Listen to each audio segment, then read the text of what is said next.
एक असली car enthusiast कभी भी एक कार खरीदते समय सिर्फ उसके लुक्स और परफॉर्मेंस पर ही ध्यान नहीं देता। इसके अलावा वो अन्य कई चीजों पर ध्यान देकर एक कार लेता है जो उसे डे टू डे लाइफ में सेटिस्फाई भी करता है, जिसमें से आखिरी वाला तो आपका जान भी बचा सकता है। अब ये तीनों चीज किसी कार के लिए कितना महत्वपूर्ण है वो जानने से पहले अगर आप स्कॉर्पियो ओनर है तो मैं आपको रिकमेंड करूंगा कि आप इस वीडियो को ना देखें। तो सबसे पहला चीज जो आपको कार लेने से पहले देख लेना चाहिए वो है उस कार का फीचर्स। अब मैं आपको ये नहीं कहूंगा कि आप उस कार की ओर जाएं जिसमें फीचर्स भर भर के हो, क्योंकि ज्यादा फीचर्स आपके कार के बैटरी पर लोड बढ़ा सकता है, जिसका परिणाम ये होगा कि उस कार के इलेक्ट्रॉनिक कंपोनेंट्स धीरे धीरे डिफेक्टिव हो जाएंगे। तो आपको एक ऐसा कार लेना चाहिए जिसमें कम से कम सेंट्रल डिस्प्ले तो होना ही चाहिए, पैसेंजर डिस्प्ले ना हो तो भी चलेगा, जो कि आपके लॉन्ग जर्नी में एंटरटेनमेंट का एक सोर्स बन जाएगा। दूसरा चीज जो कि किसी कार का सबसे खास कंपोनेंट होता है और वो है इंटीरियर। अब इंटीरियर किसी कार के लिए इतना ज्यादा जरूरी क्यों है समझाता हूं। मान के चलिए कि आपके सामने दो कमरे हैं जिनमें से एक का इंटीरियर पूरी तरह से काला है और दूसरे का इंटीरियर पूरी तरह से सफेद है, तो आप दोनों में से कौन सा रूम चुनेंगे?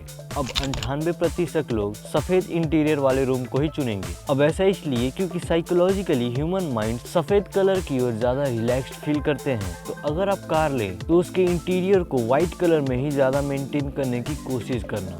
तीसरा जो आपके प्राण के लिए बहुत ही महत्वपूर्ण एलिमेंट है वो है सेफ्टी फीचर। आज की तारीख में 4 चक्का वाहन तो हर कोई लेना चाहेगा, लेकिन सोसाइटी में रोला जमाने के चक्कर में वो अपने सेफ्टी के बारे में ही सोचना भूल जाते हैं। लेकिन आप इस गलती को मत करना और कोई भी कार लेने से पहले ये 3 सेफ्टी फीचर्स के बारे में अच्छे से जांच पड़ताल कर लेना। उस कार में मिनिमम 3 एयर बैग्स तो होना ही चाहिए। उस कार में एडास सेफ्टी फीचर तो जरूर देखना, जिसमें एक फीचर आता है ऑटोमेटिक ब्रेकिंग सिस्टम, जो आपको कोइंसिडेंस वाले एक्सीडेंट से प्रिवेंट कर देगा। उस कार में ब्लाइंड स्पॉट व्यू कैमरा तो होना ही चाहिए, जो कि टर्निंग के समय कितना ज्यादा हेल्पफुल है अब वो कार चलाने वाला ही जानता है। और आखिर में उस कार का ओवरऑल सेफ्टी रेटिंग भी जरूर देख लेना।